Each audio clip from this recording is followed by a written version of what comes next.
Gutom na gutom. Alam ko na. Babalik ako sa aming ama. At siya ay naglakbay pabalik sa kanyang ama. Uy!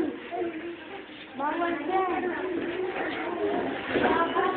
Siya nga ay naglakbay pabalik sa kanyang ama.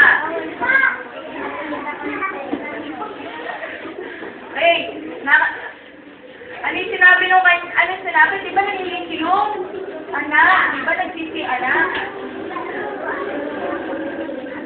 Pagkatapos siya magsisi, ano ginawa niya? Ay bumalik siya dun sa kanya? Di ba dinagos lang niya yung pera niya sa walang katuturan? Di ba? Tingnan mo. Sige.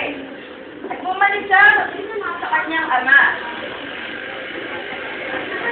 At dito kalayuan, nakita ng kanyang ama. Tatay! Tawarin niyo po ako. Nasisisi po ako dahil nagkasala ako sa Diyos. Patawarin niyo po ako aking ama. Mga alipin, bigyan sa kanya pinamagandang katuon.